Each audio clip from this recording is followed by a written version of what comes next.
Hello, good evening. How are you? আজকে না একটা কেঁচো খুঁড়তে খুঁড়তে সাপের গল্প ছোটবেলায় শুনেছিলাম। আমি সেই কথাটা ছোটবেলায় আমাদের সবাই বলতো যে কেঁচো খুঁড়তে খুঁড়তে না সাপ বেরিয়ে পড়ে।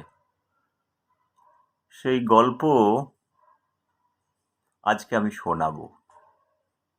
তো সেটা কিসের গল্প হতে পারে? আমি আজকে গল্প শোনাবো ভিখিরিদের গল্প। অনেকেই ভিখিরি দেখেছে ছোটবেলা থেকে, যারা আমি ছোটবেলায় অনেক ভিখিরি দেখেছি। আমাদের দেশের বাড়িতে যখন ছোটবেলা, একদম ছোটবেলা, আমি টকিং অ্যাবাউট 1975 1980 কথা আমি বলছি। আমাদের বাড়িতে অনেক ভিখিরি আসতো। গ্রামের বাড়িতে সবাই ওই ভিক্ষার ঝুলি নিয়ে আসতো। কারোর সাথে থাকতো ছোট ছেলে, দুটো ছেলে, তিনটে ছেলে, চারটে ছেলে।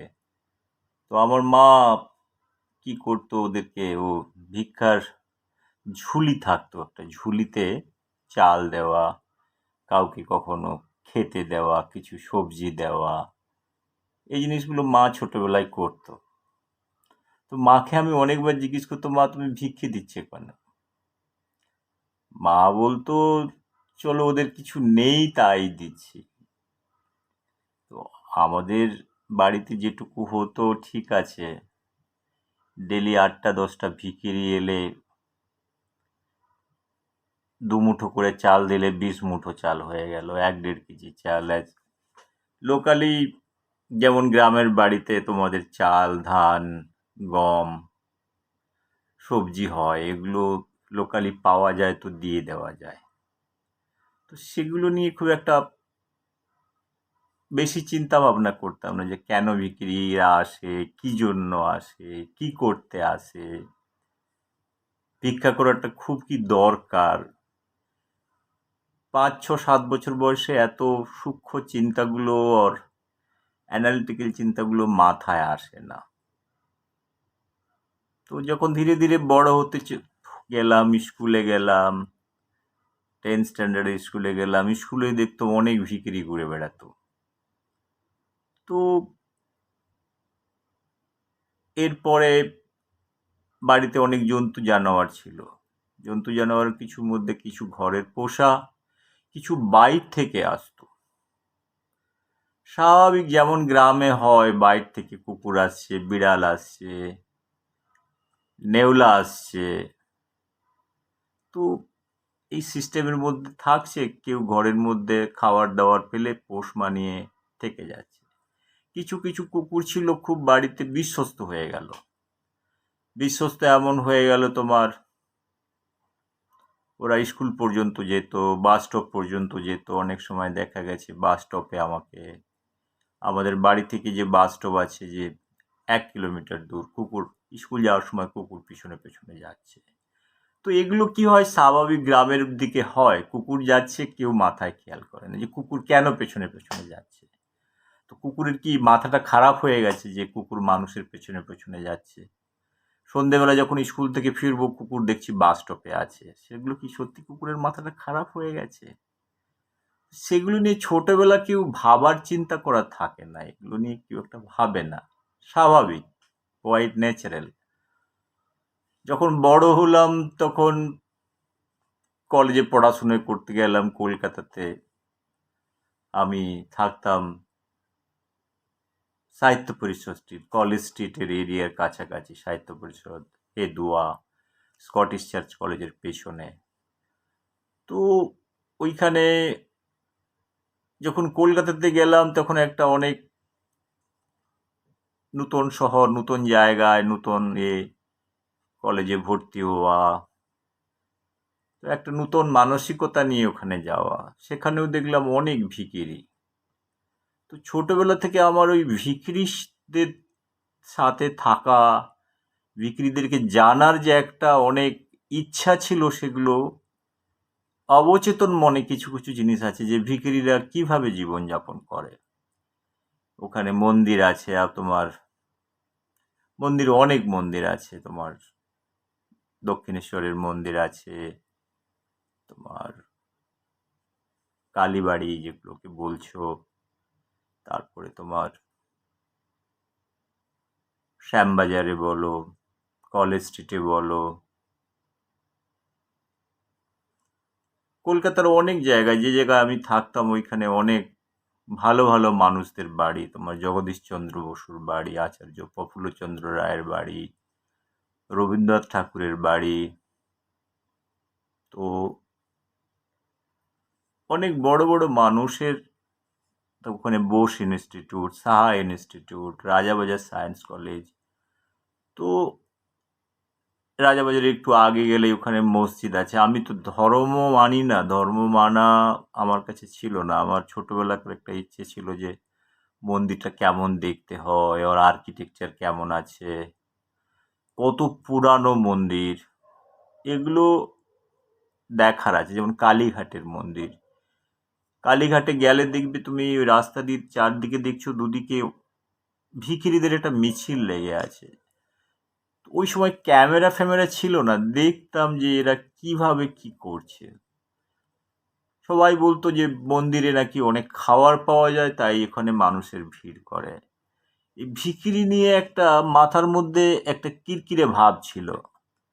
সে ভাবটা জানার চেষ্টা করার ছিল যে ভিখিরি জিনিসটা কি। তো আমি এই ভিখিরির ইতিহাস নিয়ে যখন কলেজে করতে গেলাম, ছোটখাটো কবিতা লিখতাম, ভিখিরিদের প্রতি দয়াও হতো, ওদের ফ্যামিলি অনেক বড় হতো। তোমার আমি কলেজ স্ট্রিটের সামনে সিটি কলেজে পড়াশোনা করতাম। সিটি কলেজ থেকে যে আমার স্ট্রিট দিয়ে যখন বেরিয়ে আসে, দুদিকে অনেক ঝোপড়পট্টি, ঝোপড়পট্টিতে ছোট ছোট বাচ্চা অনেক খেলে, ওখানে খেলে বেড়াতো। ওখান থেকে কলেজ স্ট্রিটে গেলে, প্রেসিডেন্সি কলেজের ওদিক দিয়ে গেলে গলিতে দেখলে ওখানে বাচ্চার শেষ নেই। ওখানে ছোট ছোট বাচ্চা, মা কোলে নিয়ে দাঁড়িয়ে আছে, ওই করছে ও করছে। তো ছোটবেলায় কলেজে যেমন হয়, বাঙালি পলিটিক্স করবে না এটা হতে পারে না। ওটা ওদের কি আছে, ওটা একটা একটা রক্তের মধ্যে ঢুকে থাকে, ওগুলো নিয়ে কিছু ব্যাপার নেই। তো বাঙালি মানে একটু আধটু পলিটিক্স করতেই হবে। তো আমিও ছেড়ে কথা তো বলা যায় না। তো পলিটিক্স জয়েন করা হবে, পলিটিক্স জয়েন করা হবে মানে কোন পার্টি জয়েন করা হবে, ওটাও একটা বড় কথা। ছোটবেলায় সেরকম সিরিয়াসলি কিছু নয়, বন্ধুরা বলল চল কিছু একটা করতে হবে, এসএফআই করে নাও। এসএফআই মানে তোমার সিপিএম এর স্টুডেন্ট ইউনিয়নের, এসএফআই জয়েন করা হলো। তো পার্টি জয়েন করা হবে মানে করতেটা কি হবে, পার্টির কাজটা কি? পার্টি জয়েন করা মানে এই নয় যে তোমাকে পার্টি অফিসে বসে সকাল সন্ধে ওরা খাওয়াবে, সেরকম ব্যাপার ছিল না। তো পার্টি অফিসে যেতে হবে সকালবেলা, শনিবার রবিবার, কোনো দিনে ধর্মঘট থাকলে ওইখানে গিয়ে মিছিল করা, পার্টির চাঁদা কালেকশন করা, আলিমুদ্দিন স্ট্রিটে যাওয়া। আলিমুদ্দিন স্ট্রিটের ফার্স্ট ফ্লোর সেকেন্ড ফ্লোরে অফিসে এই সমস্ত বড় বড় নেতারা যারা থাকে তারা গাইড করতো কিভাবে কি করা যাবে। বলতো আজ চলে যাও পার্ক স্ট্রিটে, তোমরা এই ডাব্বাগুলো আছে, ডাব্বা নিয়ে চাঁদা কালেকশন করতে চলে যাও। ছোটবেলায় যেমন হয়, যেমন বাবারা বলে বাবা দোকান থেকে কিছু চালটা নিয়ে আয়, গমটা নিয়ে আয়, দোকান থেকে আনাজটা নিয়ে আয়, এটা হয়। সেমনি ভাবে পার্টি অফিসের নেতারাও বললো যে চলো ডাব্বাটা নাও, এখান থেকে তুমি পার্ক স্ট্রিটে চলে যাও, 10 জন 12 জনের গ্রুপ করে 4 4 5 ফিটে দাঁড়িয়ে কিছু কালেকশন করে নিয়ে এসো, সন্ধ্যেবেলায় যা কালেকশন হবে। তো বলতো চলো, আমরা ওটাই করতাম। কালেকশন করে সন্ধ্যেবেলা পার্টি অফিসে গিয়ে ডাব্বাটাকে ভাঙা হতো, ওরা গুনে নিত, তারপরে বলতো তোমরা চলে যাও। তো এইভাবে 3 মাস 4 মাস 5 মাস করার পরে মনে হলো যে কি হচ্ছে, পাশেই মাদার টেরেসার মিশন আছে, ওখান থেকে একটু আগে নীলরতন সরকার মেডিকেল কলেজ। তো বেরিয়ে হাঁটতে হাঁটতে মাদার টেরেসার কখনো মিশনারিতে গিয়ে ওখানে দেখতাম যে মাদার টেরেসা কিভাবে সবার সেবা করছে অনেকবার ধরে। এগুলো একটা স্বাভাবিক জীবনযাত্রার মধ্যে চলে এসেছে, কিন্তু মনের মধ্যে একটা জিনিস ছিল যে এই পলিটিক্সে তো এতদিন ভিখিরি দেখলাম, আবার পার্টি করতে এসে চাঁদা কালেকশন, মানে এটাও একটা ভিখিরিপনা। আবার ভিখিরিপনার মধ্যে সন্ধেবেলা সারাদিন কাজ করে পয়সা কালেক্ট করে ওখানে পয়সাগুলোকে জমা করে দেওয়া হচ্ছে। যাই কালেকশন হতো বেঙ্গলে, যেমন চাঁদা কালেকশন মানে কেউ 1 টাকা 2 টাকা 3 টাকার বেশি দেয় না, তাতেও অনেকের অনেক রকমের পয়সা, দানপট্টিতে পয়সা দেওয়া খুব টাফ। তবুও ঠিক আছে, যেটুকু কালেকশন হতো সন্ধেবেলায় ওটা জমা করে দেওয়া হতো। কিছুদিন করার পরে মনে হলো ব্যাপারটা ঠিকঠাক লাগছে না। তো আবার একটা ছোটবেলাকার ইচ্ছে ছিল যে আমি কিছু কবিতা ফবিতা লিখতাম। কবিতা মানে যেমন হয় সব বাঙালিদের মধ্যে রক্ত গরম থাকে, তো গরম রক্তে তো ঠান্ডা কবিতা হয় না, তো গরম রক্তে গরম কবিতা হয়। গরম কবিতা অনেক লেখা হতো। তো আমার উদ্দেশ্য ছিল যে ওটা গণশক্তিতে পাবলিশ করা হবে, কারণ পাশে আনন্দবাজারের অফিস ছিল। তো আনন্দবাজারের অফিসে ঢোকা খুব একটা মুশকিল। ওখানে সুনীল গঙ্গোপাধ্যায়, সুভাষ মুখোপাধ্যায়, জয় গোস্বামী, ওরা সবাই বসতো। মনে মনে হতো যে ওরা দেশ পত্রিকাতে অনেক ভালো ভালো কবিতা লেখে। যদিও আমি সায়েন্সের স্টুডেন্ট ছিলাম, তবু মনে মনে ইচ্ছে ছিল যে কিছু লেখার একটা দরকার আছে। লেখার হাতটা খুব একটা খারাপ ছিল না। 12 বছর, 13 বছর, 14 বছর বয়সে থেকে কবিতাগুলো লিখতাম। কবিতা পাবলিশ করার একটা ইচ্ছা ছিল। তো পাবলিশ করতে গেলে কোথায় পাবলিশ করতে হবে? ছোট ছোট জার্নাল, পুজো মণ্ডপে যেগুলো নিউজ লেটার তৈরি হয় ওতে কিছু পাবলিশ, স্কুলের যেগুলো হয়, যেগুলো ম্যাগাজিন পাবলিশ হয়, ঠিক আছে, ওটা দিয়ে কি হবে? ওটা দিয়ে 4টে মানুষ জানলো যে অমুক বাবুর ছেলে কবিতা লেখে। এইটুকু কবিতা লেখে তো কার পেট ভরে না। বাবাও মাঝে মাঝে বলতো এই কবিতা ফবিতা লিখছিস, এতে কিছু হয় না, দু নৌকোয় পা রেখে জিন্দগিতে কিছুই হয় না। বাবার কথা মানার কোনো মানে হয় না। বাবা বাবার কথা বলে, ছোটবেলায় যেমন হয়, বাবা বলছে অনেক কথাই বলে, ওটা একটা কথা। ওটা নিয়ে কারোরই কোনো মাথা ব্যথা নেই যে কবিতা লিখছি না লিখছি, কি হচ্ছে কি না হচ্ছে, জীবনে কি হবে, জীবন দর্শন কি হবে, চাকরি হবে চাকরি না হবে, পড়াশুনো করেও কি চাকরি হবে? বেঙ্গলের অবস্থা এমনই একটা ছিল যে কতই বা পড়াশুনো করে বা কিছুই বা করো, তোমার চাকরি হবে না হবে এটা তো ভাবনার মধ্যে নেই। যা হচ্ছে হচ্ছে, মানে স্রোতের ঢালেতে যেমন হয়, তুমি নৌকাটা, ছোট একটা নৌকা এসে লাগিয়ে দাও, যতদূর যায়, যেখানে গিয়ে ঠেকলো ঠেকলো, ওটা উল্টে গেল তো উল্টে গেল, জীবন এইভাবেই চলে যায়, এতে খুব একটা ভাবার নেই। এটা বেঙ্গলের সবই এই সমস্যা, আমারও জীবন সেভাবেই ছিল। সেগুলো নিয়ে কারোরই কোনো মাথা ব্যথা ছিল না, না আমার মাথা ব্যথা ছিল, না কারোরই মাথা ব্যথা ছিল। আর আজকালেও কেউ কারোরই মাথা ব্যথা নেই। যা হবে হবে, মানে এটা একটা আশাবাদী নয়, নিরাশাবাদী নয়, একটা ওই স্রোতের টানে যেটুকু হওয়ার মতো। তো আমিও ব্যতিক্রম ছিলাম না। ছোটবেলায় অনেক ফিলান্থ্রপিক কাজ, কোচিং সেন্টারে বাচ্চাদের, গরিবদেরকে পড়ানো, সন্ধেবেলা যায় 2 ঘন্টা 3 ঘন্টা বাচ্চাদেরকে ফ্রি লেকচার দেওয়া। কিছু নেই তো লেকচার দেওয়া, তো এই জন্য তো পয়সা লাগে না, শুধু একটু হেঁটে যেতে হয়, নাহলে বাসে 50 পয়সা দিয়ে তোমার শিয়ালদাতে চলে গেলে, ওখানে কলেজ স্ট্রিটের শিয়ালদাতে গেলে ওখানে ফ্রি কোচিং সেন্টার আছে, গরিব বাচ্চাদেরকে পড়াশুনো। কখনো ভাবতাম না যে কেন গরিব বাচ্চাদেরকে পড়াতে হবে, কিসের জন্য পড়াতে হবে। এইটুকু মাথায় ছিল যে গরিব বাচ্চাদেরকে পড়ালে, ওরা পড়াশুনো করলে, পাশ করলে ওরাও জীবনে কিছু করবে। কিন্তু কখনো ওখান থেকে যে আর্নিং করার ইচ্ছে ছিল সেরকম ছিল না। তো এইভাবে দিন কেটে গেল।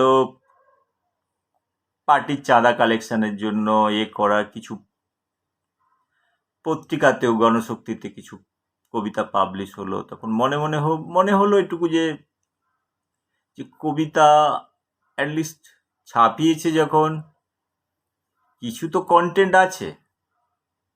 কেউ তো আর রিভিউ করছে না, চলো একটা দুটো কবিতা হয়তো ছাপিয়ে দিয়েছে, তবু একটা মনের শান্তি দেওয়া, আমার কবিতা গণশক্তিতে পাবলিশ হয়েছে। তারপরে যখন ইউনিভার্সিটিতে গেলাম, তখন এমএসসি পড়তে, তখন কবিতার বই লেখার জন্য মাথায় ভূত চড়ে উঠলো যে কবিতা লিখতে হবে। কবিতা লেখা মানে কি, সে কবিতা বিপ্লবের কবিতা। রক্তে তো বইছে অনেক গরম রক্ত।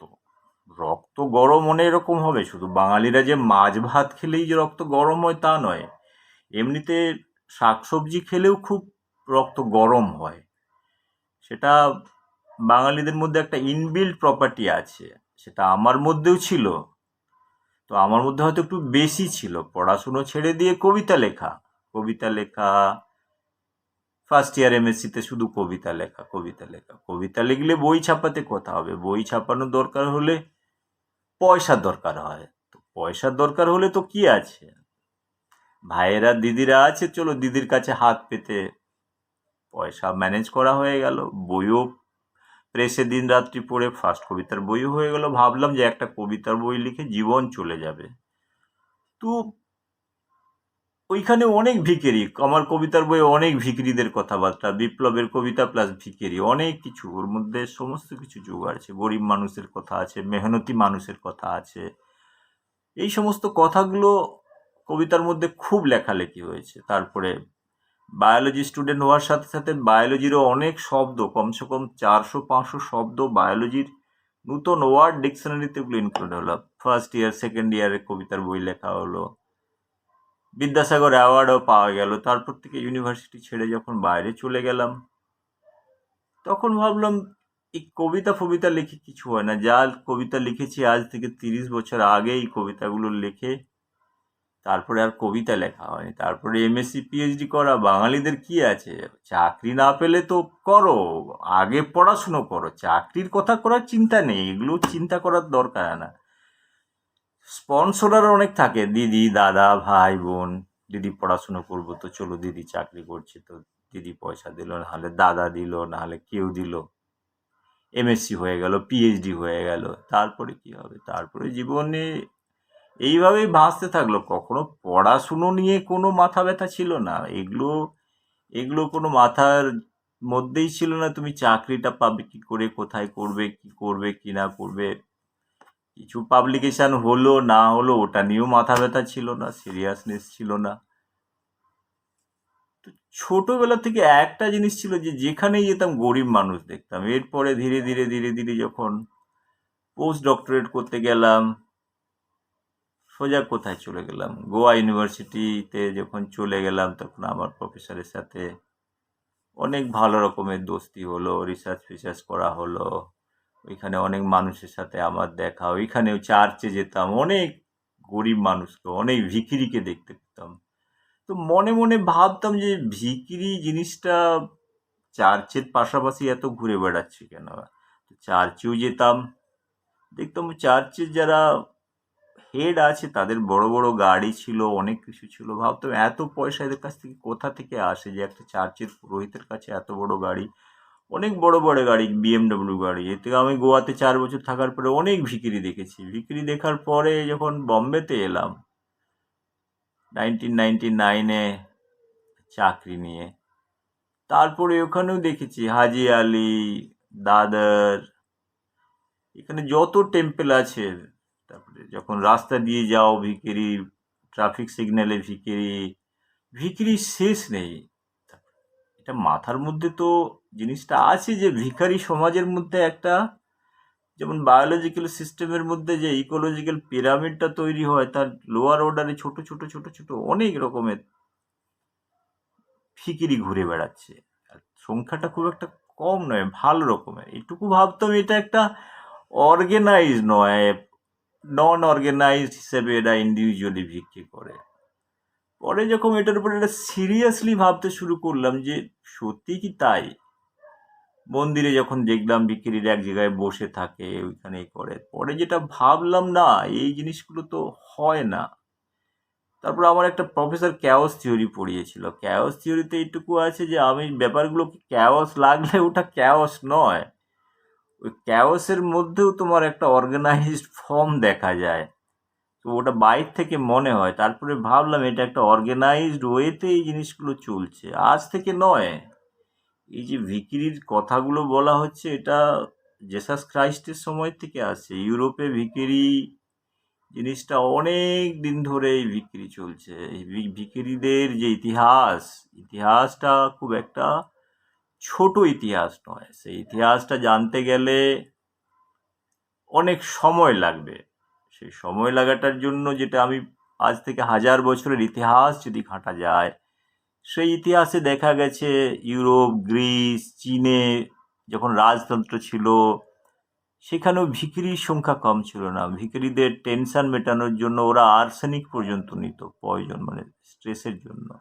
ওরা ভিখিরিদের, বেজিং সিটিতে ভিখিরিরা রাজতন্ত্রের সময় কি করতো, ওরা আর্সেনিক নিয়ে ঠান্ডা মেটানোর জন্য, ভুগ মেটানোর জন্য ওরা একটা পয়জন নিত। আর যাদের কাছে ছিল, কাজকর্ম করতে পারতো, ওরা কপারের কয়েন দিয়ে ওরা একটা শেল্টারে থাকার জন্য ওদেরকে করতো।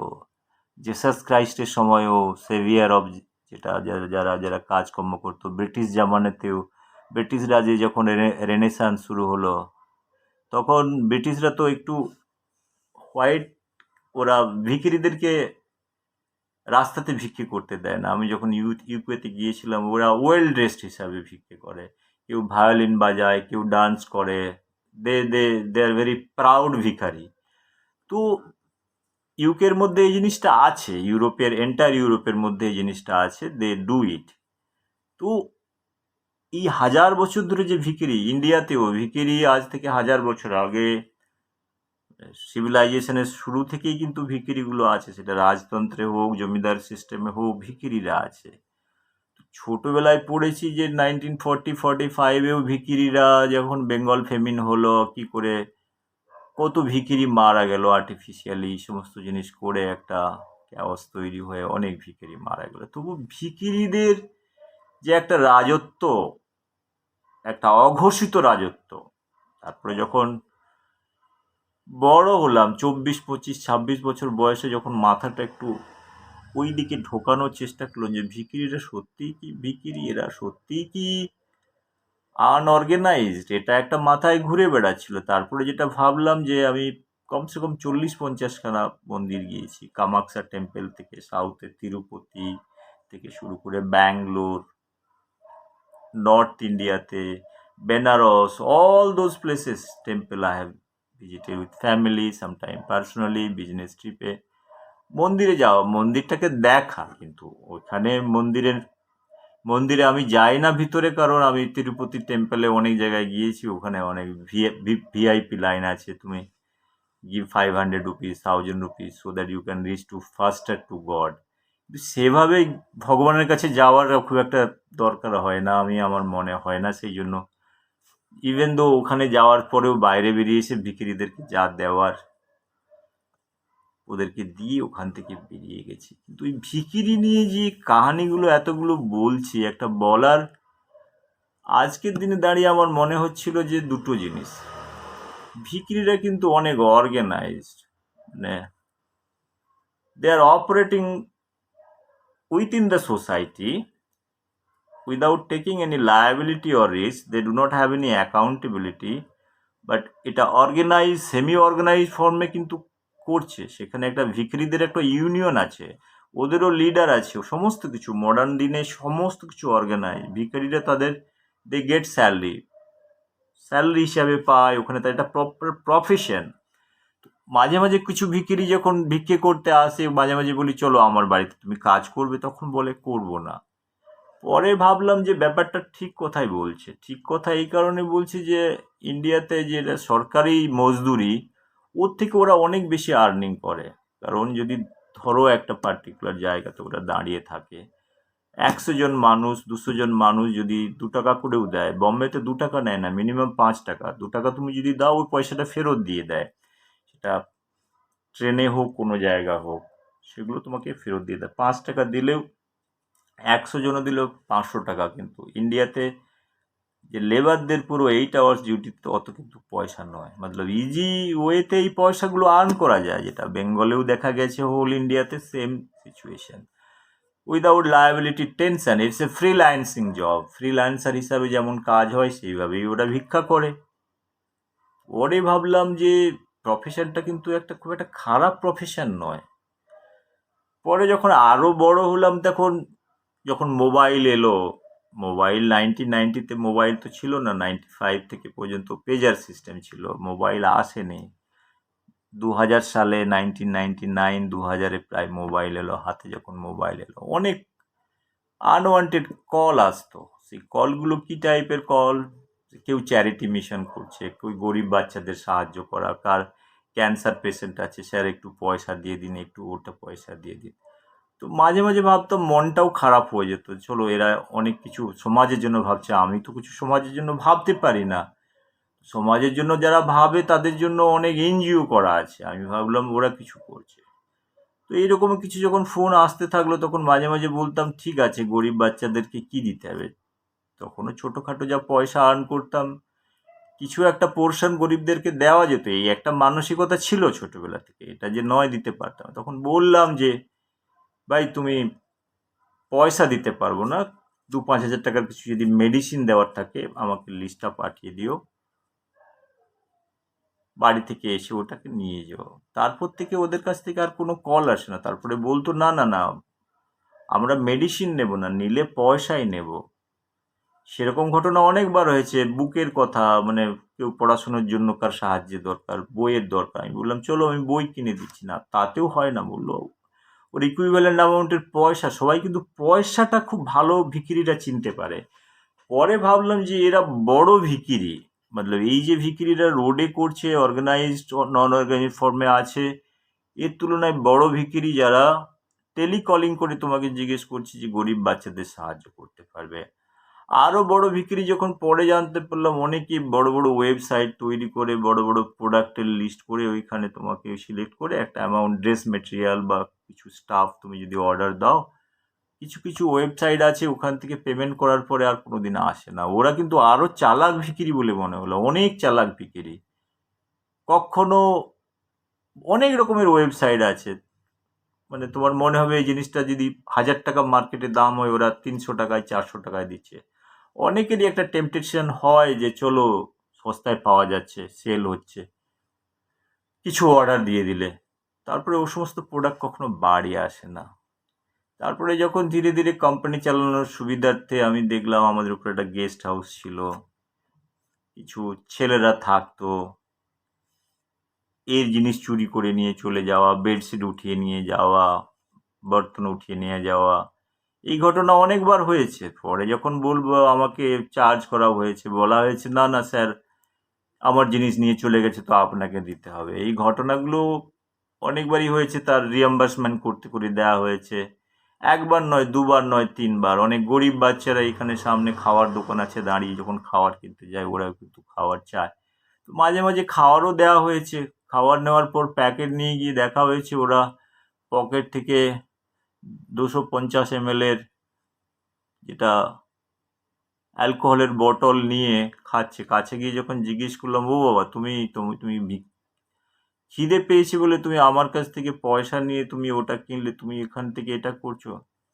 পরে সেটা বুঝতে পারলাম আমাদেরকে বোকা বানাচ্ছে। বোকা বানাচ্ছে মানে ইমোশনালি বোকা বানানো। এই বোকা বানানোগুলো একটা মূর্খতার সমান বলে মনে হলো।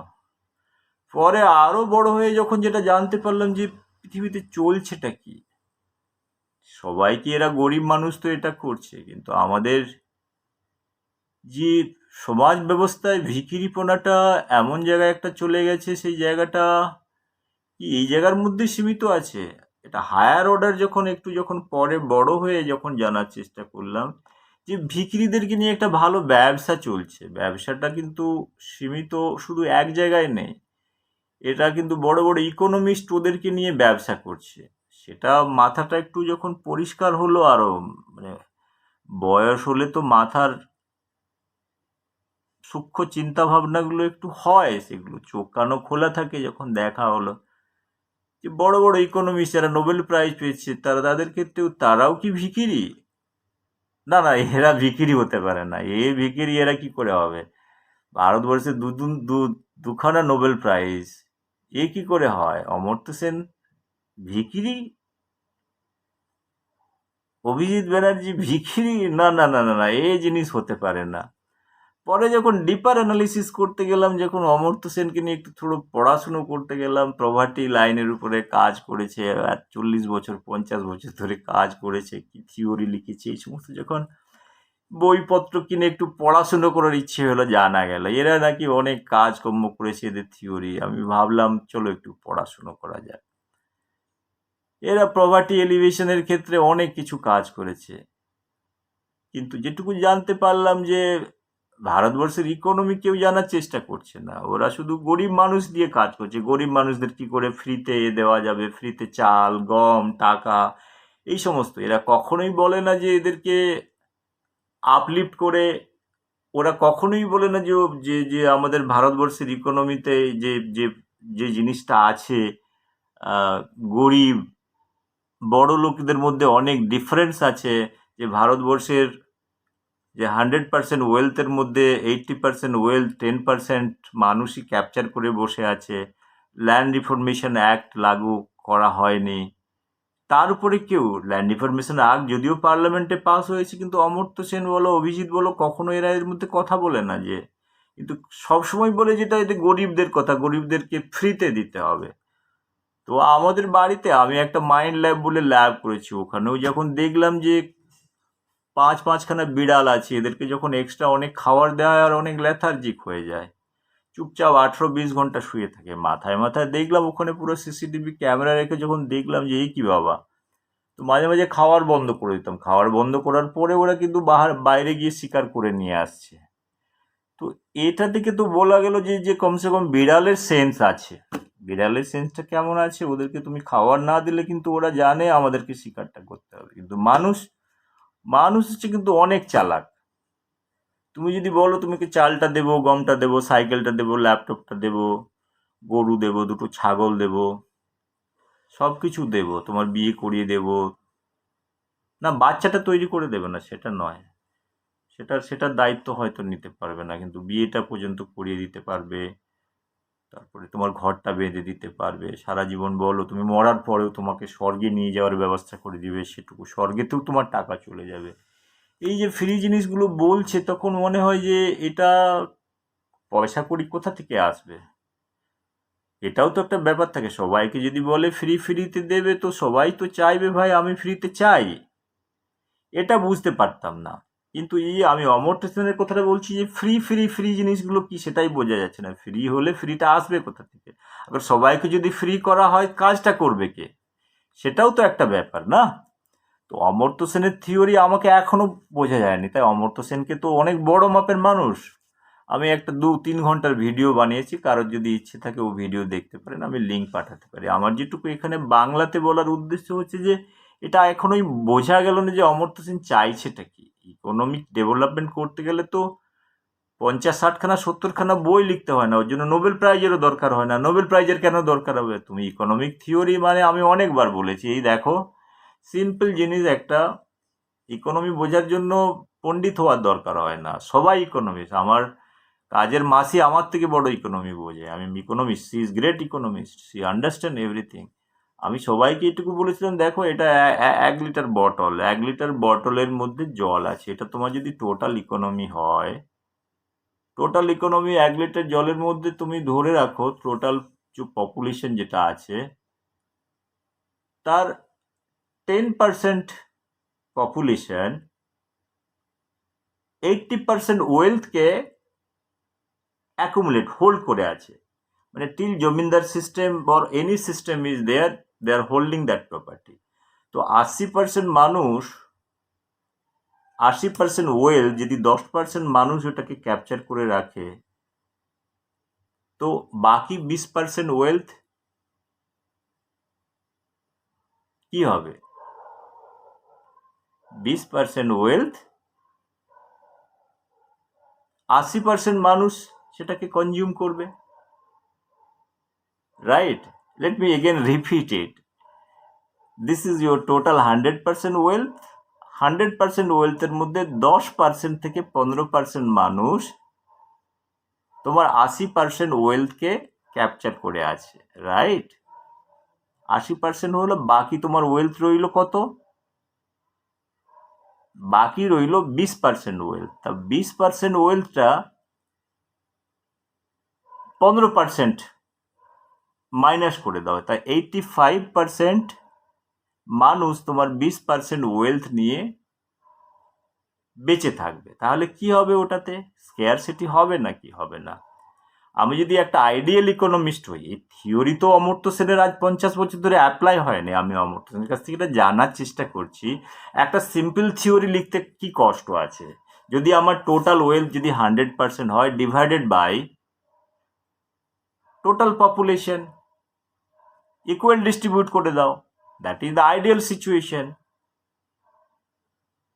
অমর্ত্য সেনের এটা বুঝতে তো খুব একটা অসুবিধা হয় না। Always he talks about the lower part, only the poor people, এদেরকে তুমি সাহায্য দাও, তুমি এদেরকে এটা দাও, ওটা দাও, ইন্দো বাংলা দরজাটা খুলে দাও, এখান থেকে রোহিঙ্গাদের ঢুকতে দাও, সমস্ত হিউম্যানিটেরিয়ান গ্রাউন্ড দাও, সমস্ত কিছু করতে দাও।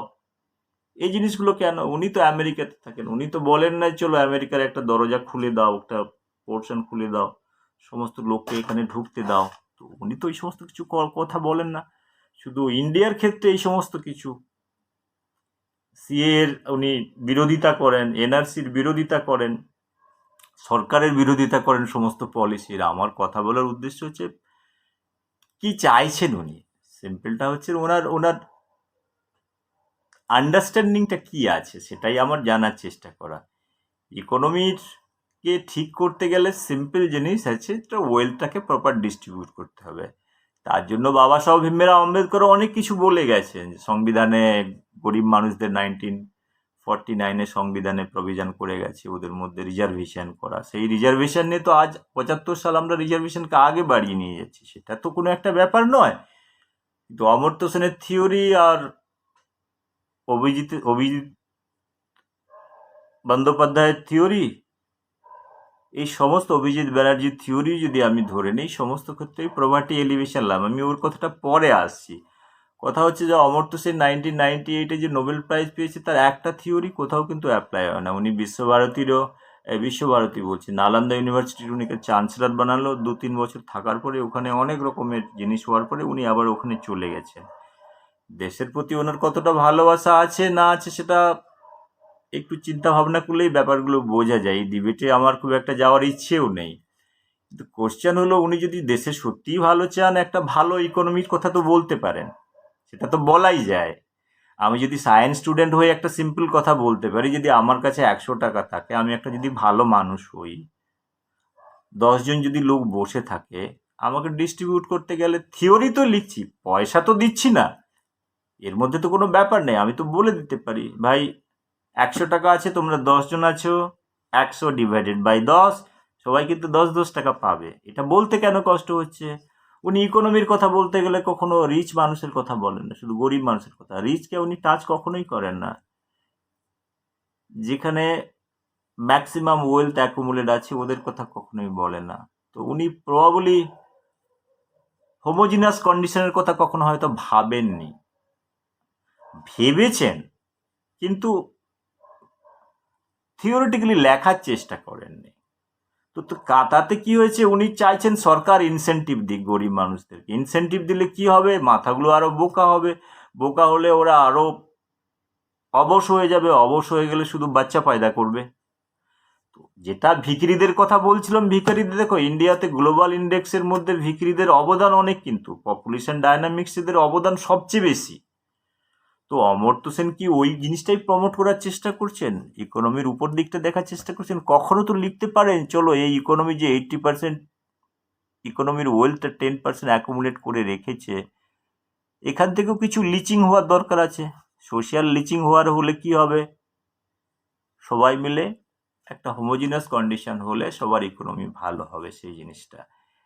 তেমনিভাবে ডক্টর অভিজিতের যে আইজেপাল ল্যাব তৈরি করেছেন, ওনার স্ত্রী মিলে, তারপরে উনি তো এমআইটির প্রফেসর, অনেক বড় মানুষ।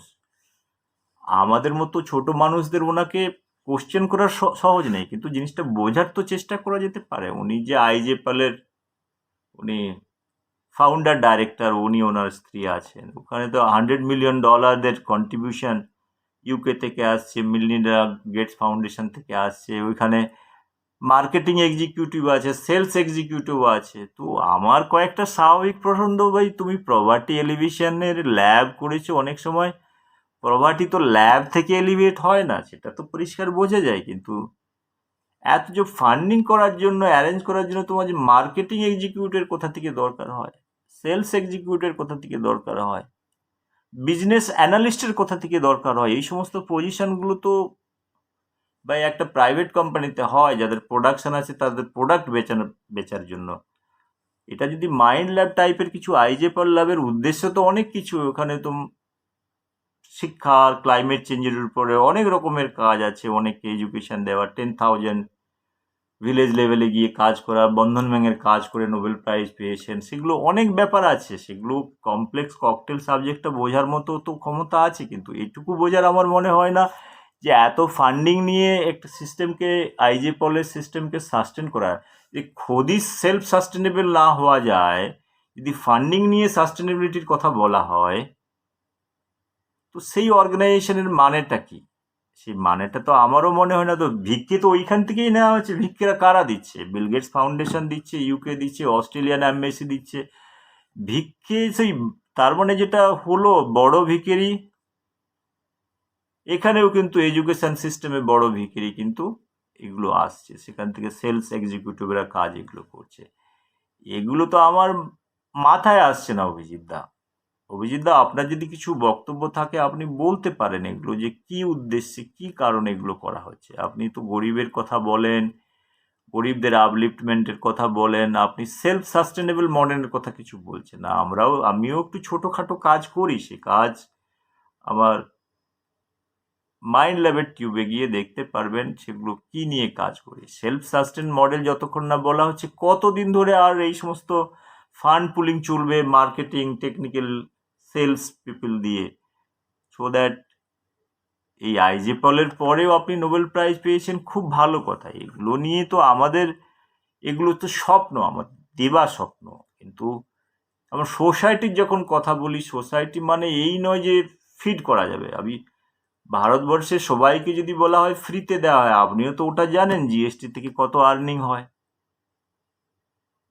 আদার ইন্ডাস্ট্রিয়াল আইজিএসটি বলো, বাকি ট্যাক্স থেকে বা কিছু থেকে, এক্সাইজ থেকে, এগুলো থেকে কত পয়সা আছে, ওর কাস্টমস ডিউটি থেকে কত পয়সা আছে। ওই পয়সা দিয়ে তো সবাইকে ফ্রি রাখা যায় না। যে মাঝে মাঝে তো আপনার ভিডিও শোনা যায় যে ভাই এটাকে ফ্রি, গরিব মানুষদের ফ্রি। তো গরিব মানুষদের ফ্রি করে লেথার্জি করলে ওরা কি একটা প্রোডাকশন হাউস, মানে অ্যানিমেল হাউস করার তৈরি হচ্ছে, যে ওটা প্রডিউস করুক, মানে বাচ্চা প্রোডাকশনের একটা ভালো সেল্টার তৈরি করে হবে একটা ভোট ব্যাংক, যেটা পলিটিক্যাল লিডাররা ওইখান থেকে ইনফ্লুয়েন্স। কারণ আপনারা বড় বড় নোবেল লরিয়েট, আপনারা যখন গরিব মানুষদের ইনসেন্টিভের কথা বলেন, ওই পলিটিক্যাল লিডাররা ওই কথাই বলে। পলিটিক্যাল লিডার একটা ভোট ব্যাংক তৈরি করে। পলিটিক্সও তেমন হয়ে গেছে। পলিটিক্সের সেম এক ক্রিমি, একটা সার্টেন 15-20% মানুষকে সরকার ভালো দিচ্ছে, ওদেরকে বাকি যে রেস্ট 80%কে টেক কেয়ার করতে বলছে। তো ফাইনালি ব্যাপারটা কি হচ্ছে, ফাইনালি যে এই যে ভিখিরিপোনা, কিন্তু এই ভিখিরিপোনাটা কিন্তু পলিটিক্যাল সিস্টেমে হয়েছে। তারপরে কি, তো পলিটিক্স করতে গেলে পয়সা কোথা থেকে আসবে? ওরা ইনডাইরেক্টলি দেখো ইন্ডাস্ট্রিকে গিয়ে বলছে হপ্তা কালেকশন, চান্দা কালেকশন, অত লাখো লাখো ভিডিও যেগুলো বেরিয়ে আসছে, মানি এক্সটর্শন, এই জিনিসগুলো কোথা থেকে আসছে? কোনো পলিটিক্যাল নেতা তো বড় ইন্ডাস্ট্রি চালাচ্ছে না। পুরো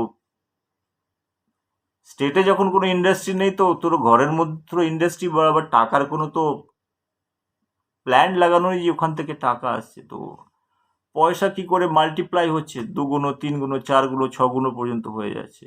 তো এই সমস্ত ভিডিওগুলো দেখলেই বোঝা যায় ফাইনালি সিস্টেমের মধ্যে চলছেটা কি। এই লোয়ার অর্ডার যে সমস্ত টার্বুলেন্সগুলো ক্রিয়েট করার এই অর্থ হচ্ছে যে একটা ভোট ব্যাংকের পলিটিক্স, ভোট ব্যাংকের পলিটিক্স মানে সেখানে ধর্ম এসে যাওয়া, ধর্ম এসে যাওয়া মানে এই সমস্ত জিনিসের করা, একটা মানুষকে উস্কানি দেওয়া, এটা দেবো, ওটা দেবো, ওটা দেবো, 50খানা প্রমিস দিয়ে। আমি এখনো কিন্তু বুঝতে পারলাম না যে নোবেল লরিয়েটের, নোবেল প্রাইজের কাজটা কি, উদ্দেশ্যটা কি, কত জায়গায় অ্যাপ্লাই হয়েছে, কি নিয়ে হয়েছে, এটা এখনো বোঝার চেষ্টা করতে পারলাম না। এই ছোট মাথাতে হয়তো ঢুকতে পারছে না। কারো যদি ঢুকে থাকে আমাকে জানিও, ব্যাপারটা আমি বুঝতে পারবো। বোঝার তো দরকার আছে। আর বাকি যেটা রইলো যে ব্রিটিশ, আমি যেটা আমার ভিডিওতে বলেছিলাম যে ব্রিটিশ, ওরা কিন্তু অনেক বড় ভিখিরি, মানে আজ থেকে নয়, 16th সেঞ্চুরি থেকে এমন ভিখিরিপনা করেছে যে পৃথিবীর সব জায়গায় ওরা বিজনেসের নামে, সে ইন্ডিয়াতে বলো, ইসরায়েলেতে বলো, অস্ট্রেলিয়াতে বলো, সাউথ আফ্রিকাতে বলো, আমেরিকাতে বলো, এরা সবাই কিন্তু ছড়িয়ে গেছে। ওখানে গিয়ে ভালো রকমের ভিখিরিপনা করেছে। ভিখিরিপনা অনেক রকমের ভিখিরিপনা, পার্টিশন করা, ধর্মের সাথে বিরোধ বাঁধিয়ে দেওয়া, অনেক রকমের জিনিস করেছে। সেটা ইন্ডিয়াতে বোঝা যায়, 47-এর partition of India, India Bangladesh Pakistan টুকরো করে দেওয়া। এরা ভালোবেসে কেউ আসেনি। অনেকেই হয়তো বলেছে যে ব্রিটিশরা নাকি ভালোবেসে এসেছে, তেমনিভাবে মোগলরাও কেউ ভালোবেসে আসেনি। শখুন দল পাঠান মোগল এক দেহে হলো নি, রবীন্দ্রনাথ যে বলে গেছে, ওটা রবীন্দ্রনাথের কথা কি কি ভেবে লিখেছিলেন উনি হয়তো জানেন না। কথাটা তা নয়, কথাটা হচ্ছে কেউই ভালোবেসে আসেনি। এখন মামুদও কেউ ভালোবেসে আসেনি। গুজরাটে মামুদ কতবার এসে কত কিছু নিয়ে লুণ্ঠন করে, পর্তুগিজরা এসেছে, তারা কিন্তু কেউ ভালোবেসে আসেনি। তো কথাটা হচ্ছে যে সব ভিখিরি কিন্তু ভারতবর্ষে এসেছে, সব ভিখিরি কিছু কিছু লুট করে নিয়ে চলে গেছে। একবার নয়, দুবার নয়, তিনবার নয়, চারবার নয়, সব লুট করে চলে গেছে। কিছু থেকে গেছে, কারণ এত লুট করার পরে টেনশনে পড়ে টায়ার্ড হয়ে যায়, ব্যাপারগুলো হয়, চলো এই জায়গাটা ভালো জায়গা, ওখানে থেকে যাও। সেরকম অনেক কিছু আছে, কিন্তু যে ভিখিরিদের যে একটা ভালো রকমের বিচরণ ক্ষেত্র ইন্ডিয়াতে, সেটা কিন্তু 1200-1500 সালের ইতিহাস কিন্তু বলে দিয়ে গেছে। বন্ধুরা, এই ভিখিরির ইতিহাস কিন্তু অনেক বেদনার। আমি হয়তো অনেক লাইটলি ব্যাপারগুলো বললাম, একটু সিরিয়াসলি চিন্তা করলে ব্যাপারগুলো পরিষ্কার হয়ে যাবে। আজ পৃথিবীতে প্রায় 1,70,000 থেকে 200 মিলিয়ন জবলেস, হোমলেস ভিখিরি ঘুরে বেড়ায়। এদের কিন্তু পপুলেশন ইন্ডেক্সের, এদের কিন্তু লায়াবিলিটি একটা সমাজের মধ্যে অ্যাপেন্ডিক্স হিসেবে থাকে, কিন্তু সমাজের মধ্যে লায়াবিলিটি হিসেবে থাকে। এদের কিন্তু কোনো রেসপন্সিবিলিটি নেই, এরা এক ফ্রি মলিকুল হিসাবে বেঁচে আছে। আমার ভিডিওটা করার উদ্দেশ্য কিন্তু এটা ছিল না যে ভিখিরিদের জানার চেষ্টা করার। ভিখিরি সমাজের মধ্যে এমনভাবে, যে ভিখিরি শব্দটা সমাজের অনেক স্তরের মধ্যে এইভাবে এমনভাবে ঢুকে গিয়েছে, সেটা এডুকেশন সিস্টেমে হোক, পলিটিক্যাল সিস্টেমে হোক, সহজভাবে বাঁচার একটা যে প্রচেষ্টা, সেটা কিন্তু ভিখিরি আছে। ভিখিরি মানে হচ্ছে যে তুমি you give less labour, get your things done. So that kind of mentality is there. So এই জিনিসটা কিন্তু অনেক ডেঞ্জারাস প্রেসিডেন্ট, সমাজের করতে কিন্তু অনেক খারাপ। আজকে দিল্লির বুকে 3 লাখের বেশি ভিখিরি আছে দিল্লিতে।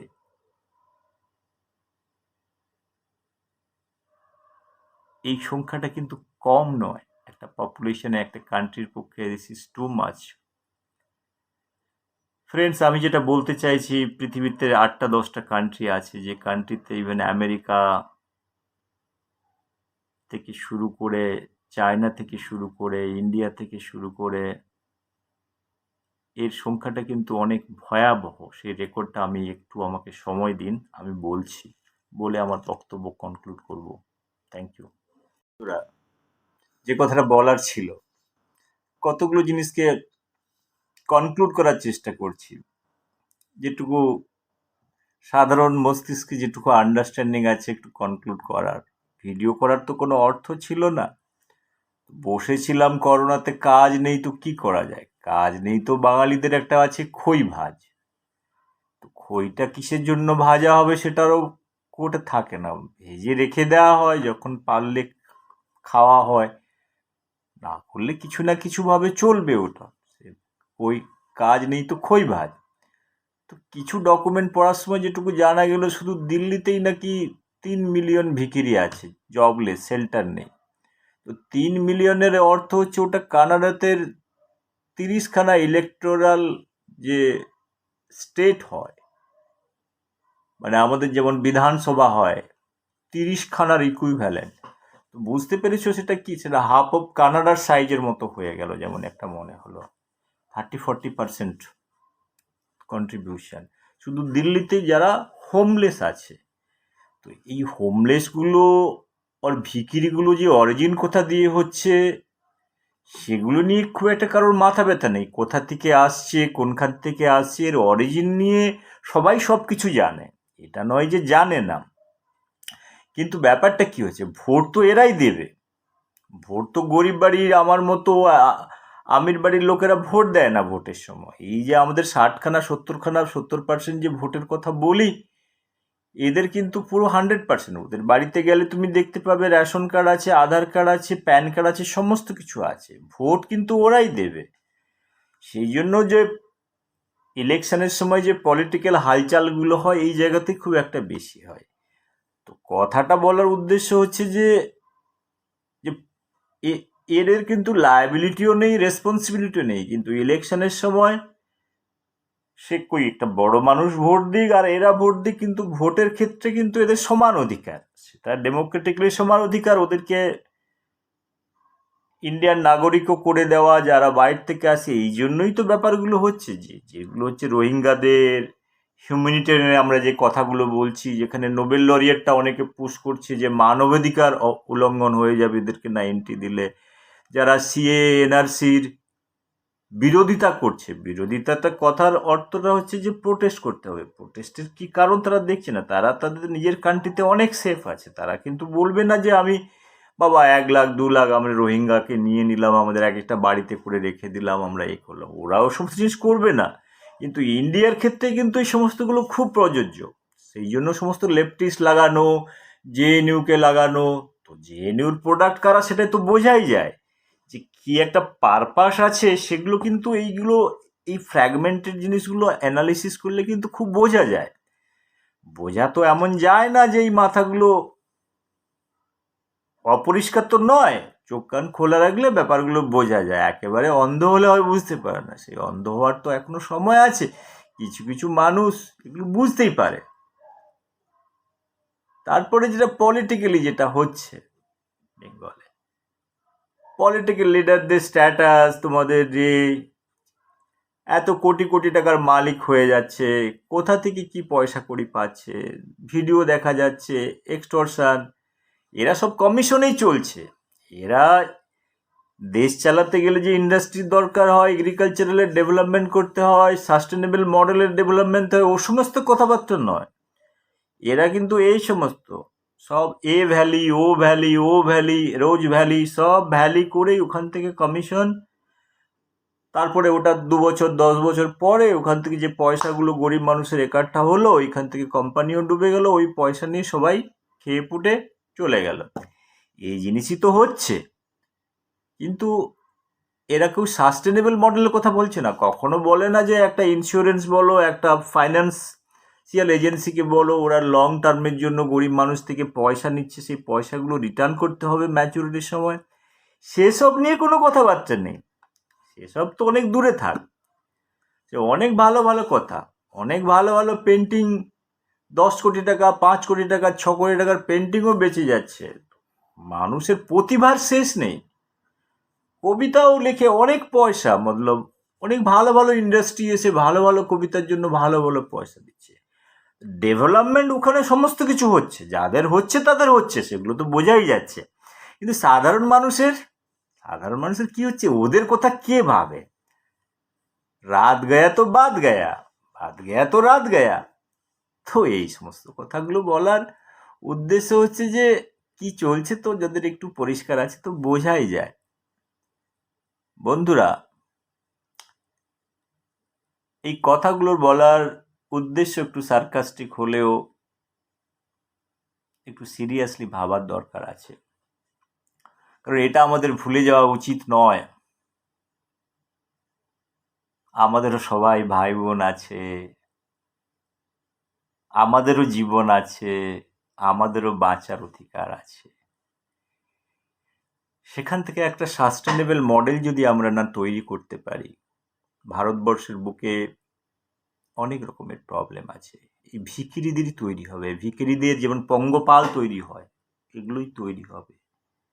এরাই ডেমোক্রেসিতে তোমার কাছে অ্যাগ্রেশন নিয়ে আসবে, এরাই ডিসিশন মেকার, মানুষের সুস্থ চিন্তা তোমার চলে যাবে। It is something like that, একটা গোডাউনের মধ্যে যদি কিছু আলু রেখে দাও, সেই আলুর মধ্যে যদি 10খানা আলু পচা থাকে না, 15 দিনের মধ্যে ওটা পুরো আলুটাকে নষ্ট করে দেয়।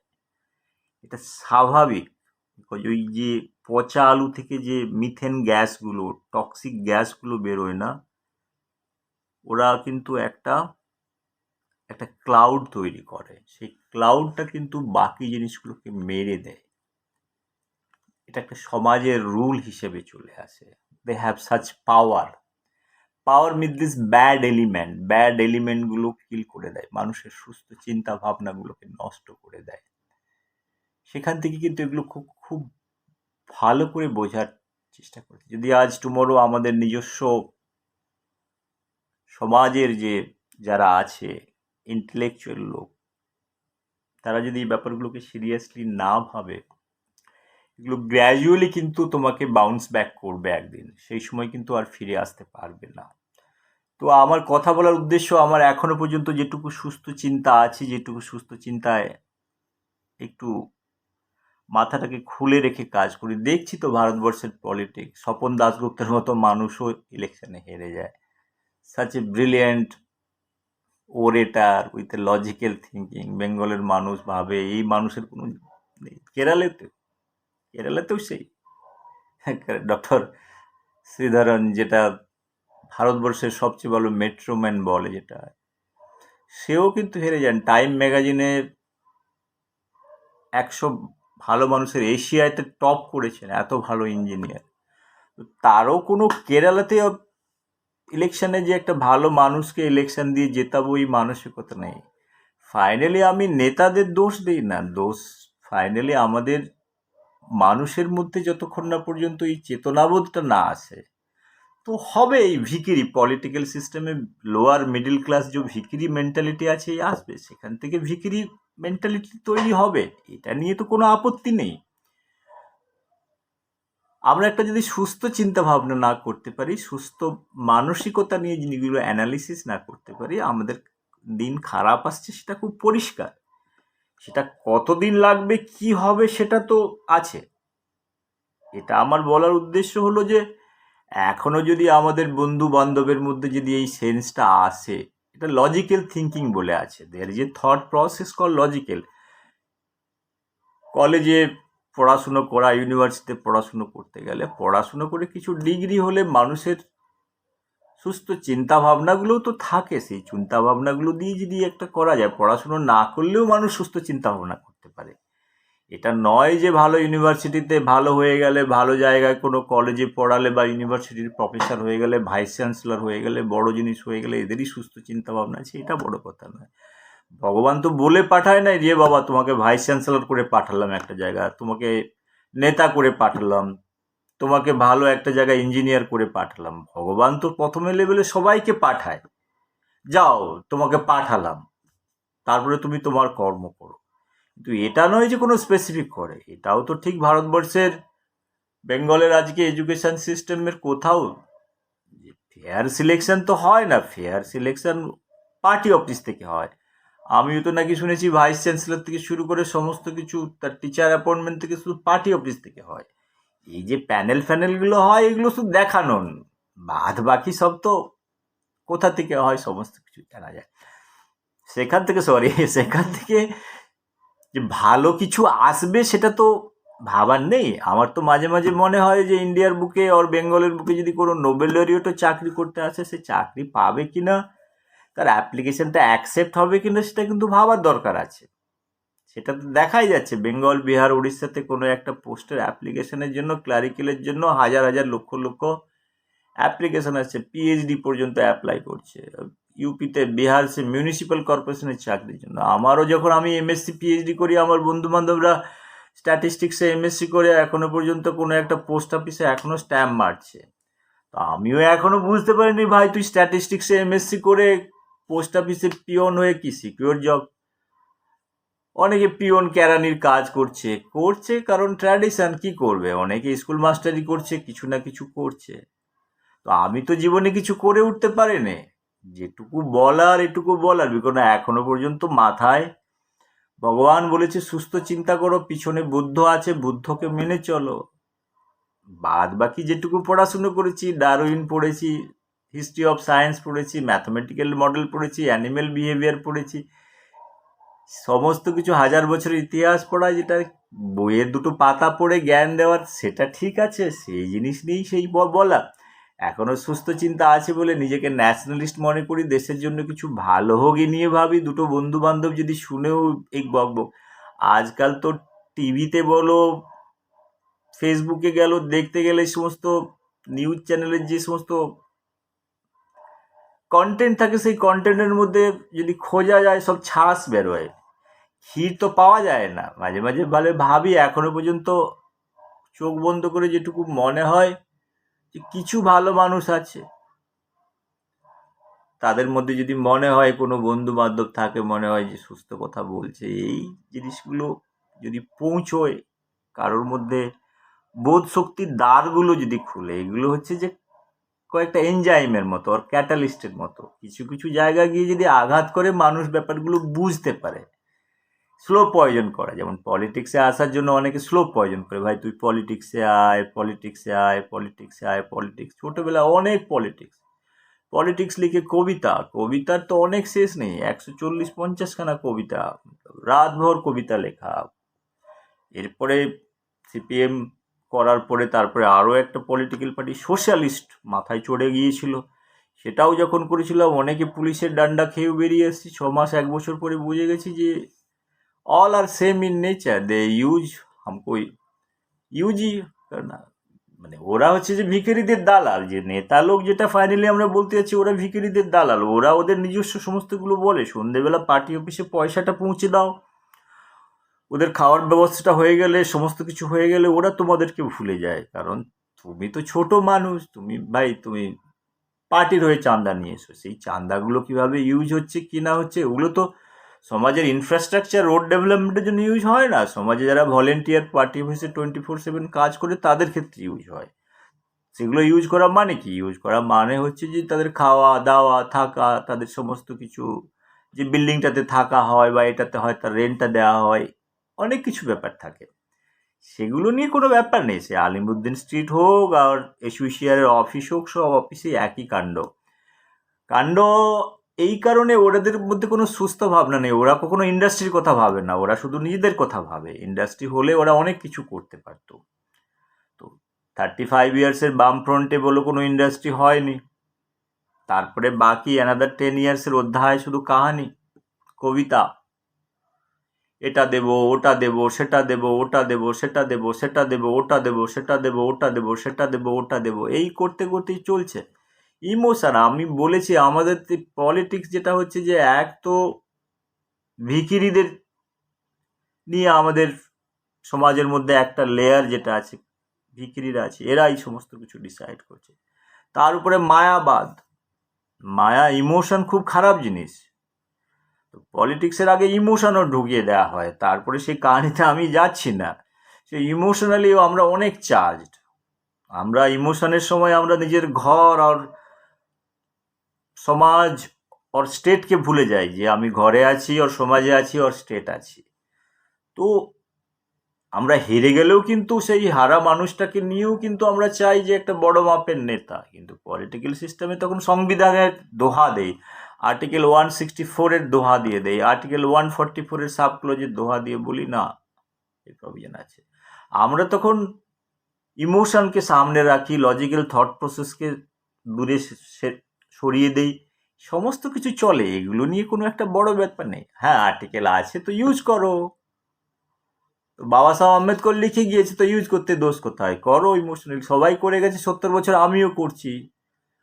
মোরালিটি সমস্ত দূরে রাখো, এই সমস্ত নিয়ে মোরালিটির কথা বলো না এখন, মোরালিটি শিখিও না। ইন্ডিভিজুয়ালের ক্ষেত্রে কিন্তু সমস্ত কিছু প্রযোজ্য, তখন আর্টিকেল আছে। আমি যদি আজকে ফেল করে যাই কোনো জায়গায় এক্সাম দিতে গেলে, আমাকে কিন্তু প্র্যাকটিস করার কোনো চান্স দেওয়া হবে না, ডাক্তার হোক, ইঞ্জিনিয়ার হোক, লয়ার হোক, কোনো কিছু হোক না, তাতে কিন্তু পলিটিক্সে কিন্তু সব প্রভিশন আছে। পলিটিক্সে তুমি যাই করো না কিন্তু এই সমস্ত বিকেরিপো না, তোমাকে তোমার অ্যাকাউন্টেবিলিটি কোনো জিনিসের নেই, তোমাকে কিন্তু অনেক রাস্তা আছে। বন্ধুরা, আমি আর গ্রেটার ডিবেটে যাওয়ার চেষ্টা করছি না, এটুকুই শুধু বলার, things are not good the way I want to see. To be very honest with you, I had given lecture for 6.5 hours my Vision India plan. আমার ভিশন ইন্ডিয়া প্ল্যানের আমি 6.5 ঘন্টা আমার বাবা মা মারা যাওয়ার পর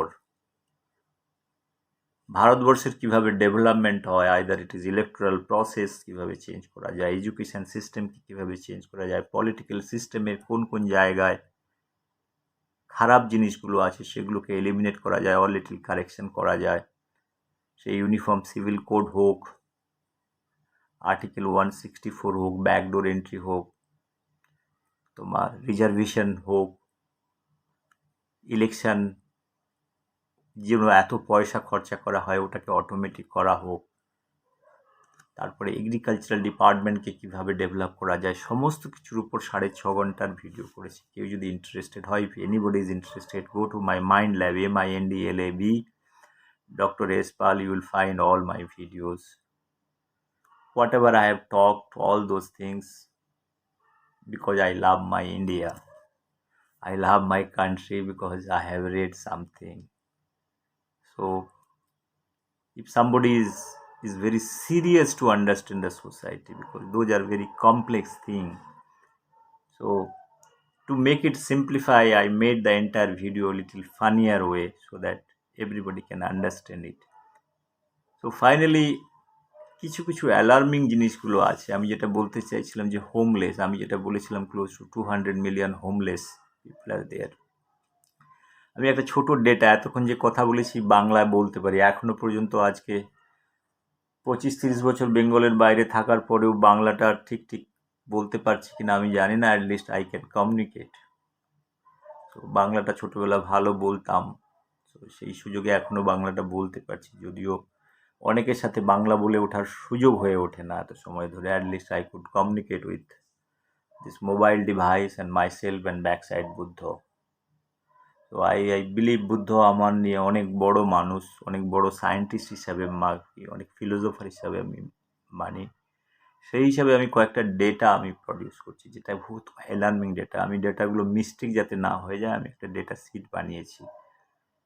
সেটা হচ্ছে যে যেটা হোমলেস পপুলেশন পার নাইট, মতলব পৃথিবীতে কোন কোন দেশ একটা রাত্রি হওয়ার পরে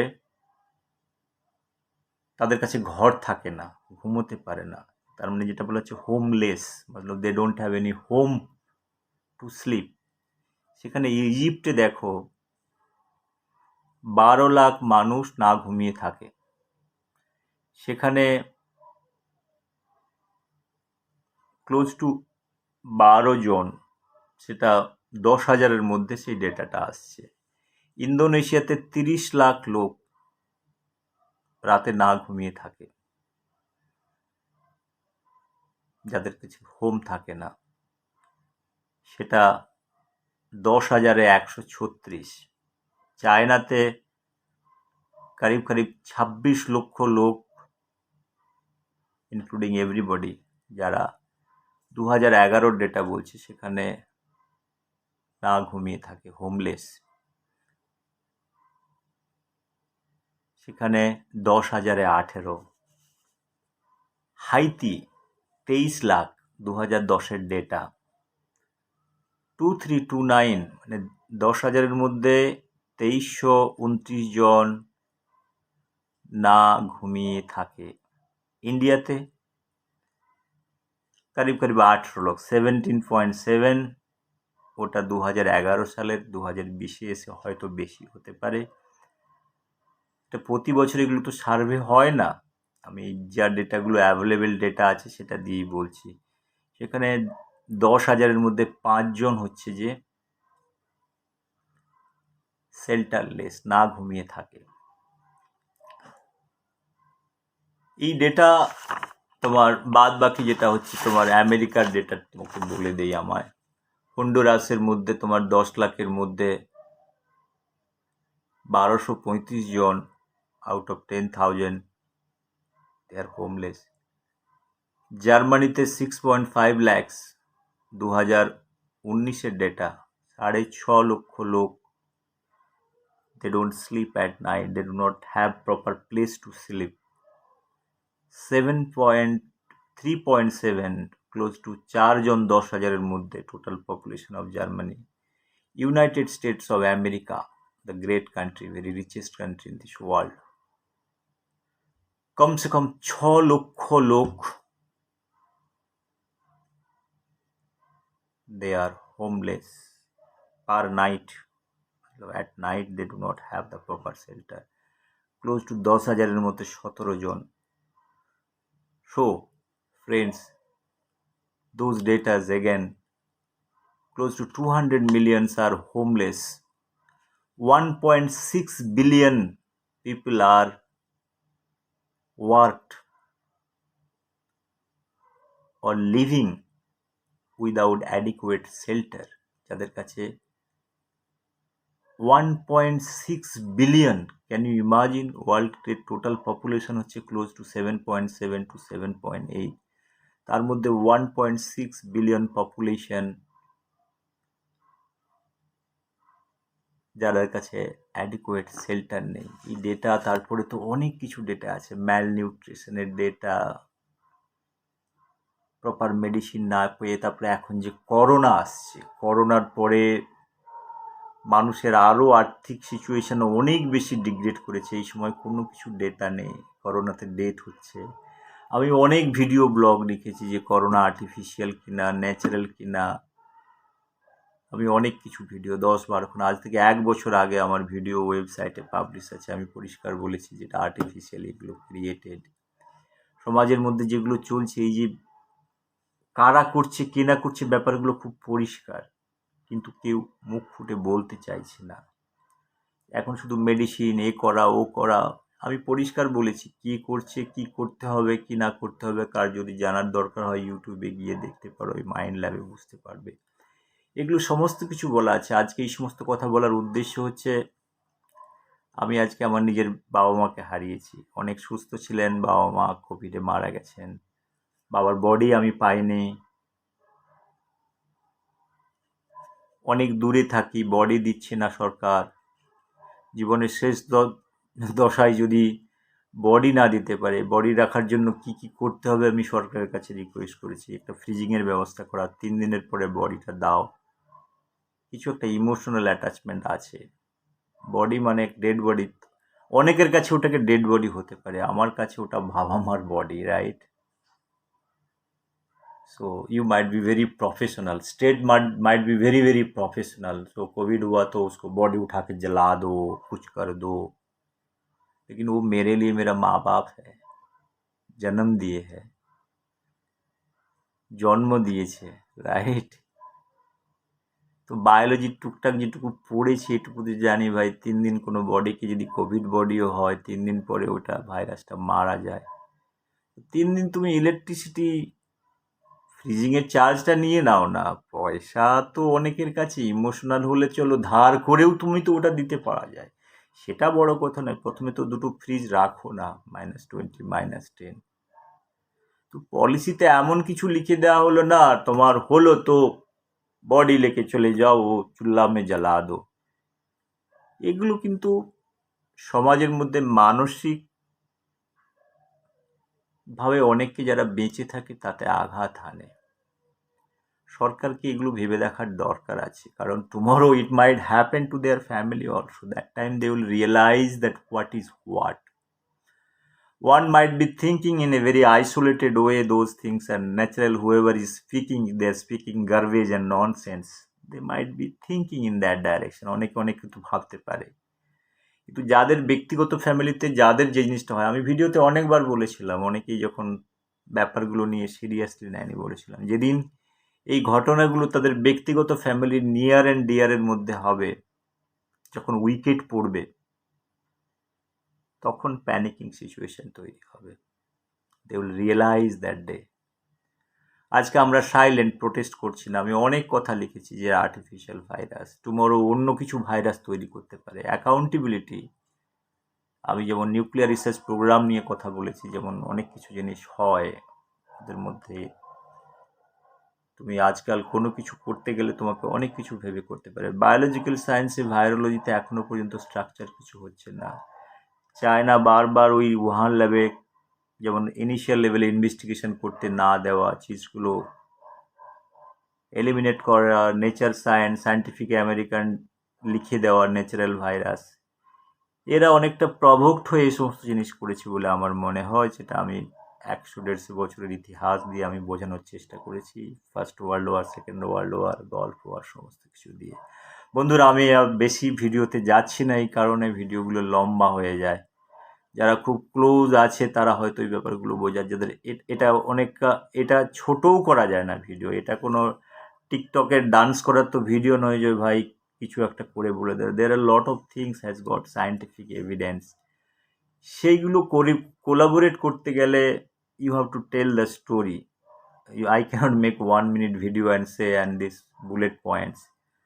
যাদের ইচ্ছে লাগে তারা শুনবে, যাদের ইচ্ছে না থাকলে শুনবে না, সেগুলো তোমাদের ব্যক্তিগত ব্যাপার। পৃথিবীতে তো অনেক কিছু আছে।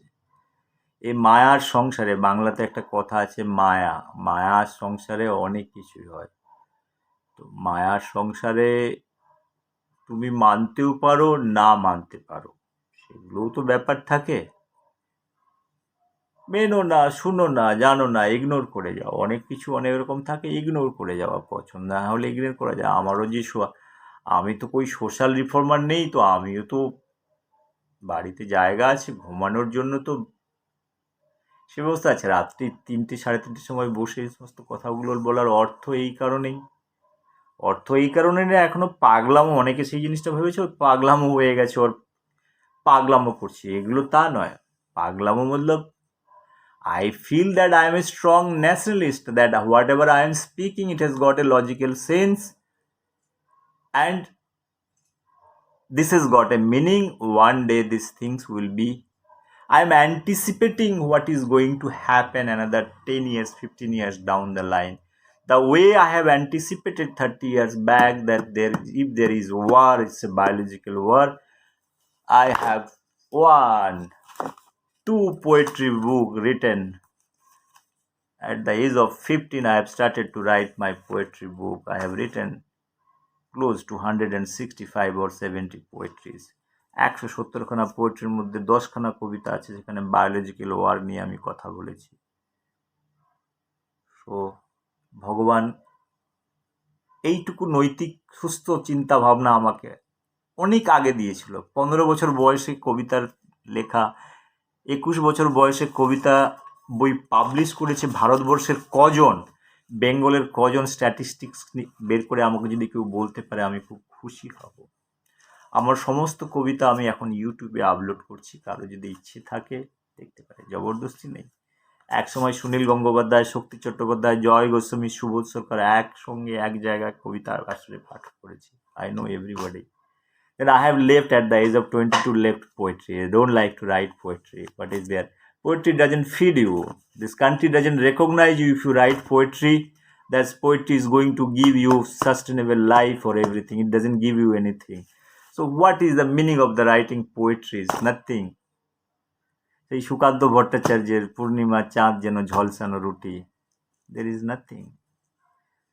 সুকান্তের মতো হাজারো সুকান্ত চলে গেছে, ডোন্ট কেয়ার, ওর কবিতা নেই। যেমন ক্ষুদিরামের ফাঁসি হয়েছে, আমাদের নিজের বাড়ির ভাই বোনকে আমরা কেউ ক্ষুদিরাম হতে দেখবো না, কিন্তু ক্ষুদিরাম, সবাই ক্ষুদিরাম হলে খুব ভালো। আরে ক্ষুদিরামের ফাঁসি হলো, মালে অনেক গানা আমলোক, উই আর ভেরি ইমোশনাল। মায়াতে আমরা অনেক গান লিখি, একবার বিদায় দে মা ঘুরে আসি, ও সব कहानी लिखना। अपना घर का बच्चे को आप कभी खुदराम नहीं होने दोगे। अपना घर का बच्चा आप कविता लिख के आप कुछ नहीं कर पाओगे। Those are hardcore realities. So I left poetry long back. So I have become a total technocrat. Being as a poetic mind, shifting it to a total technocrat, developing technology, giving globally all those technologies, giving all country close to 60 research institute in your own technology, it's not a cup of tea. That's why I told, এই যে অমর্ত্য সেন, অভিজিৎ এই সমস্ত theory লেখে, যে practically আমার কাছে যে সমস্ত টেকনোলজি আছে, আমি আমার ভিশন ডকুমেন্টে আমি বলেছি, I am not answerable to Amartya Sen আর Abhijit, they are nobody. Forget about all this thing. I told this economics theory since they are writing.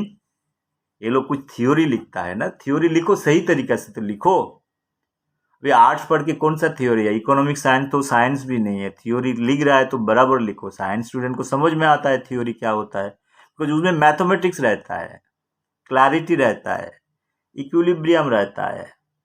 मैंने मैथमेटिकल मॉडलिंग के ऊपर काम किया है, इसीलिए मैं समझता हूँ, इसके लिए चैलेंज कर रहा हूँ। पहले वो नोबेल प्राइज मिला, कुछ प्राइज मिला, वो भी नोबेल प्राइज नहीं है। वो भी मैंने बताया, जो नोबेल प्राइज ये लोग को मिला है, it is a reserve bank का प्राइज है। हम इंडिया में वही को नोबेल प्राइज बोल के चला देता है, वो भी मैंने बताया। तो ওগুলো নোবেল প্রাইজও নয়। তো অনেকে গিয়ে যদি দেখতে চায় আলফ্রেড নোবেলের নোবেল প্রাইজের ইতিহাস একটু পড়ে নিক, ওয়েবসাইটে কি লেখা আছে, যে ইকোনমিক সায়েন্সের প্রাইজটাকে কি বলা হয়, সেটাকে আমি একটু বাঙালি পাঠকদের, যারা বাঙালি যারা বলতে চায় অমর্ত্য সেন सुबह शाम रोटी के साथ समोसा के साथ जो अमर्त्य सेन करते रहता है, थोड़ा सा वो लोग को मैंने बता रहा हूँ, ওদেরকে বলা হচ্ছে। অভিজিতের ক্ষেত্রেও সেই কথাটা। দেখো, এগুলো নোবেল প্রাইজ নয়। আমরা ইলিউশনে থাকতে খুব ভালোবাসি। সেই ইলিউশন থেকে বেরিয়ে এসে ওদের থিওরিগুলোর কি practical application, rather than being happy as a Nobel laureate, you ask the right question to this people that তোমার বাবা তোমার থিওরি কোন জায়গাতে অ্যাপ্লাই হয়েছে। আমি চলো আমার 10খানা টেকনোলজি কোথায় কোথায় দিয়েছে আমি বলে দিতে পারবো, আই এম ভেরি ক্লিয়ার। কতজন উপকৃত হয়েছে সেটাও বলে দিতে পারি, কত সায়েন্টিস্টের, সমস্ত বলতে পারি। ওদেরকে জিজ্ঞেস করো, কোশ্চেন করো।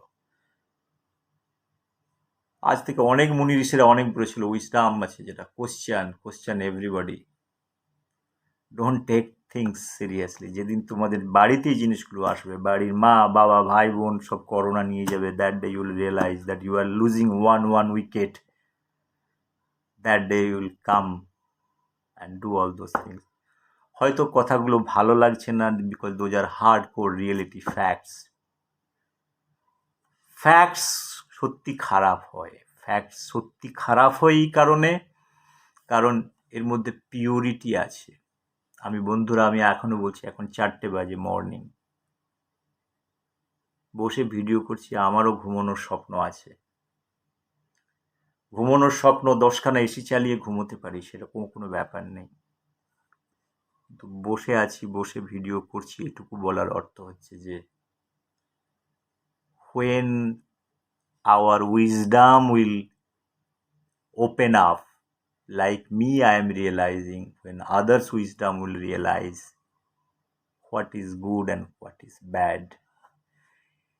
বন্ধু, বাংলাতে এই ভিডিওটা করার অর্থ হয়েছিল, এতে বাংলা হিন্দি লাস্টের দিকে অনেক কিছু চলে এলো। আজকে বেঙ্গলের বাইরে এতদিন আছি, এই জন্যই মনে হলো যে মাঝে মাঝে বাংলাতে বলার ইচ্ছে হয়, কিন্তু বাংলায় বলতে বলতে ওটা হিন্দিতে চলে আসে, হিন্দি থেকে ইংলিশ হয়ে যায়। But this mind compartment, there is, God has not given many compartments to think, only thing, if you think this head is a universe, so whatever things are coming, I don't keep any script except some data and all those things. No script. My entire video, 6 hour 7 hour video, no script at all, whatever whichever way. So I am not a very intellectual person like doctor Chandril Bhattacharya, Subodh Sarkar, Joy Goswami, doctor Kunal सरकार, जिसको बहिरागत तो बोलता है। I have given all those video. कोई बंगाली को अगर interest है, कोई बंगाली भाई को कोई इंटरेस्ट है, they can go and visit. ये सब सीडो इंटेलेक्चुअल हमको नहीं आता है, I don't do pseudo intellectual, I am not interested to go. ये सब समिट पे मेरे को नहीं जाना है, I don't have time to do that. So I believe in facts, the hardcore facts. That's why I can question Nobel laureate. In my earlier video, I have invited that anybody in this world, any Nobel laureate is there, let us come, let us talk about the economic science. I am ready to talk. Forget about my science. Science को तो समझ में भी नहीं पाएंगे। I am talking about, I can take the economic science, history, political science, everything. 2000 years, any topic, any direction, if anybody is interested, I am ready to discuss. Face the consequences. My open voice and open challenge. Friends, এই কথা বলেই আমি আমার video রাখছি।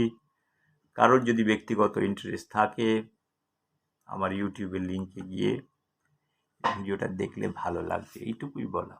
पृथ्वी तो अनेक किछु करी फालतू टाइम पास फिल्म देखने के लिए आज इंसान 3 घंटा चले जाते हैं रेस्टोरेंट में चला जाते हैं क्या क्या टाइम पास करता है कोरोना के टाइम में तो टाइम है अगर कोई वीडियो अच्छा लगे कोई सुने दिमाग का शांति मिले इतना तो सही है मैं कोई सोशल रिफॉर्मर नहीं हूँ मैं धर्म प्रचारक भी नहीं हूँ I am a rational thinker hard core facts so hard core data I am a merciless fellow no emotion in terms of society whatever thing is there at home love affection but when you are into society in political life you have to be a rational thinker that is what I feel until or unless you become a rational thinker you cannot do anything with emotions whoever is doing in Bengal or wherever it mean emotions they are going to get the price for this let them wait for those days and those days are coming very soon sooner those people are realizing better would be বাঙালিরা যতক্ষণ না বুঝতে পারে আমি নেতাদের দোষ দিই না নেতারা ক্রিয়েশন সমাজের ক্রিয়েশন আমরা তোমরা এদেরকে সৃষ্টি করেছি এদের ভ্যালু নেই আমরা যদি মনে করি একটা মানুষকে ভোট দেবো না উই ডোন্ট ওয়ান্ট ওরা কিছু করতে পারবে না সেটা কালেকটিভ চয়েসের দরকার থাকে এদেরকে আমি দোষ দিই না এরা খুব ভালো করছে কারণ আমি আমার ব্লগেও লিখেছিলাম thank you 9-10 crores Bengal that you have elected some government so enjoy the music nice music good night everybody god bless everybody ভালো থাকবেন